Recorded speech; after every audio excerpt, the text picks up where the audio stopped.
If you've got sparse brows like me, I'm going to show you how to get gorgeous eyebrows in just a couple of minutes. We're going to do this 2 different ways so you can choose the best way for you. The first way, we're going to use Eyebrow Pomade by e.l.f. in light brown, and we're going to use a small round eyeshadow brush. We're going to work the pomade into the brush. Before going to the eyebrow, you want to experiment on the back of the hand to make sure that it's not going to be too thick or too dark when you apply it. Now we're just going to lightly sketch it over the eyebrow. Using light pressure, we're going to apply this everywhere that our natural brow is and should be. And this is going to adhere to the skin and the little hairs, but right now we're more interested in the skin. When working with pomade, you want to work kind of quickly because you only have about a minute before it starts to set up, and then it becomes very difficult to move. The one I'm using is also waterproof and smudge proof. That took about 30 seconds to get done. We're going to do something else to that eyebrow, but let me show you the other way to do this. The second way is using a waterproof, smudge-proof pomade kit that also comes with stencils. For the stencil method, you're going to hold the stencil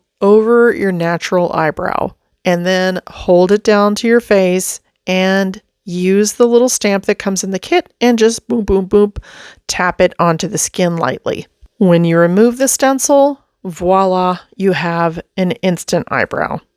If you've known me for more than a minute, you know that I'm a huge fan of the eyebrow stencil because it gives me an instant shape. Now, both brows have a base in under 1 minute. You will likely need a little bit of shaping on the eyebrow that we didn't use the stencil on. You can sharpen up the eyebrows however you like using a flat concealer brush and just a tiny amount of concealer. Or if you don't like the concealer idea, just use a Q-tip. Very simple and gives you a more natural look. Let's go ahead and move on to step 2. But first, if you're looking for product links, tap the link on the front of the screen. And there's a full list of products in the description. Now let's go ahead and play up those little tiny hairs that we do have. I'm using what's called an eyebrow mascara, or sometimes called a brow gel. This one is by Billion Dollar Beauty. It is tinted in taupe. It is smudge-proof, water-resistant, and has little tiny fibers in it that kind of makes your eyebrows look like they're more than they really are. This needs to be applied lightly. We're not taking the wand and pushing it down against the skin.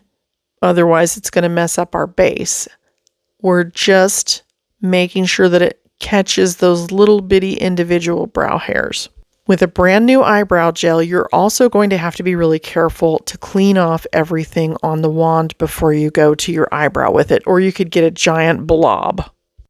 A good and more affordable option for the tinted brow gel would be the e.l.f. Wow Brow, and they're like $5 or $6. I'll also tag that one on this video. The last thing before we go is if you get your eyebrows on and they just look fantastic, except you have one little area where it just looks like it needs a little bit more, then just grab one of these little slanted eyebrow brushes and get a little pomade, test it on the back of your hand, and then just barely tap, tap, tap it in those areas. I hope this helped you, and I'll see you in the next video.